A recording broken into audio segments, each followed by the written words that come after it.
자, AI 프로젝트를 성공시키는데 진짜 중요한 게 뭘까요? 보통은 뭐 엄청난 알고리즘 아니면 무슨 거대한 슈퍼컴퓨터 이런 걸 떠올리시죠? 근데 오늘 우리가 파헤쳐볼 진짜 비밀은요, 아마 여러분 생각과는 완전히 다를 겁니다. 스탠퍼드 강의에 나오는 이 한마디가 정말 핵심을 딱 짚어주는데요. 숙련된 팀은 다른 팀이 1년 걸릴 일을 한 달 만에 해내는 걸 봤다. 이게 무슨 말이냐면요. 무려 10배나 생산성이 차이 난다는 거예요. 아니, 대체 그 비밀이 뭘까요? 어떻게 그렇게 빠르고 또 효과적으로 일할 수 있는 걸까요? 정답은요, 무슨 마법 같은 알고리즘이 아니에요. 그 비밀은 바로 전략입니다. 그냥 코딩 기술이 좋다는 게 아니고요. 문제를 아주 체계적으로 풀어나가는 그 과정, 그 프로세스 자체에 비밀이 있다는 거죠. 자, 이게 좀 추상적으로 들릴 수 있으니까 구체적인 예를 하나 들어볼게요. 아주 재밌는 제품 아이디어인데요. 바로 로버트라는 이름을 가진 음성인식 램프입니다.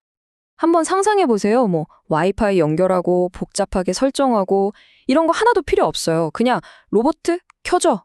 한마디 하면 불이 딱 켜지는 거예요. 아이디어 자체는 되게 단순하죠? 근데 이건 실제로 만드는 건 이건 전혀 다른 얘기입니다.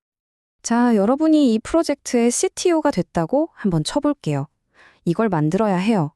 자, 뭘 제일 먼저 해야 할까요? 어디서부터 손을 대야 할까요? 이 프로젝트의 기술적인 핵심은 바로 호출어 감지라는 거예요. 그러니까 온갖 잡음 속에서 로보트 켜져. 이 말 한마디만 딱 알아듣고 반응하는 아주 작고 효율적인 모델이 필요한 거죠. 그런데 시작하자마자 진짜 거대한 벽에 딱 부딪힙니다.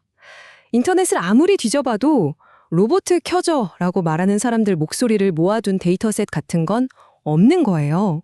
네, 맞아요. 맨 땅에 헤딩해야 하는 상황인 거죠. 그럼 이제 데이터를 어떻게든 구해야 하잖아요. 방법은 크게 두 가지예요. 하나는 실제 데이터, 진짜 사람들한테 부탁해서 녹음하는 거죠. 퀄리티는 뭐 확실하겠죠. 근데 엄청 느리고 돈도 많이 들어요. 다른 하나는 합성 데이터, 기술로 목소리를 만들어내는 거예요. 이건 빠르고 양도 엄청나게 만들 수 있는데 이게 과연 진짜 사람 목소리 같을까? 하는 위험이 있죠. 자, 어떻게든 데이터를 모아서 첫 번째 모델을 만들었다고 칩시다. 이제부터가 진짜 시작이에요. 바로 AI 디버깅 사이클에 들어가는 거죠. 모델이 내 생각대로 움직여주지 않을 때 과연 어떻게 해야 할까요? 첫 모델 성능을 딱 돌려봤더니 정확도가 97%가 나온 거예요. 이 정도면 거의 완벽한 거 아닌가요? 자, 이제 샴페인 터트리면 되는 걸까요?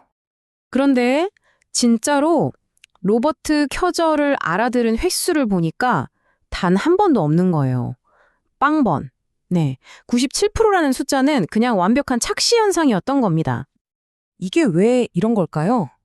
원인은 바로 데이터의 불균형 때문이었어요. 우리가 학습시킨 데이터 대부분이 그냥 일반 소음이었던 거예요. 그러니까 모델 입장에서는 그냥 가만히 아무것도 안 하는 게 점수 따기 제일 쉽네? 라고 꼼수를 배워버린 거죠. 좋습니다. 어떻게든 데이터 불균형 문제를 해결했어요. 그랬더니 이번에는 과적합이라는 또 다른 녀석이 딱 나타납니다. 이건 뭐냐면 모델이 훈련 데이터를 그냥 통째로 달달 외워버린 거예요. 그래서 연습 문제, 그러니까 훈련 데이터는 100점 맞는데 막상 실제 시험, 새로운 데이터를 주면 하나도 못 푸는 그런 범생이 같은 상태가 된 거죠. 바로 이 지점에서 잘하는 팀과 못하는 팀이 갈립니다. 최고의 팀들은요, 아주 체계적인 1일 디버깅 사이클을 돌려요. 아침에는 밤새 학습시킨 결과를 분석하고요. 오후에는 그걸 바탕으로 문제점을 고치는 코드를 짜요. 그리고 저녁에는 바로 다음 학습을 또 돌리는 거죠. 이 끝없는 반복이 바로 프로젝트를 앞으로 나아가게 만드는 진짜 엔진인 겁니다. 자, 지금까지는 모델 딱 하나만 봤잖아요.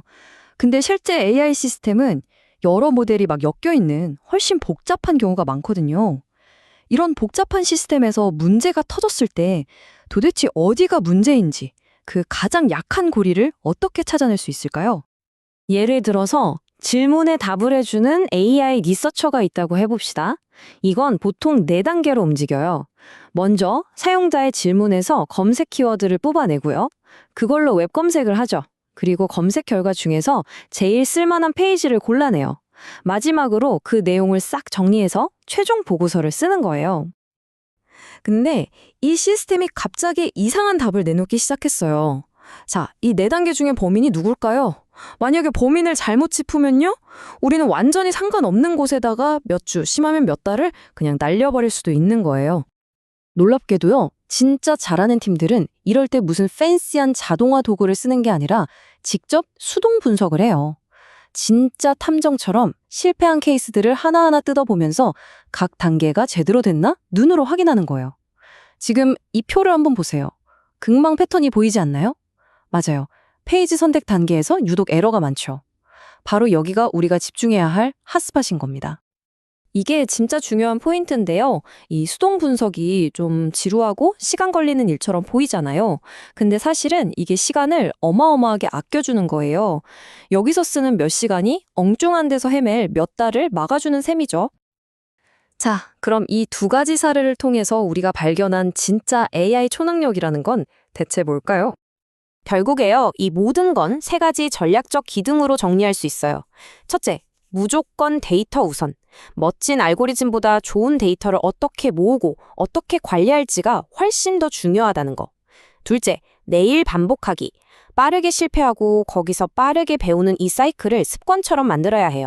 그리고 마지막 셋째, 체계적으로 분석하기. 감으로 일하는 게 아니라 데이터를 보고 문제의 진짜 원인을 찾아내는 거죠.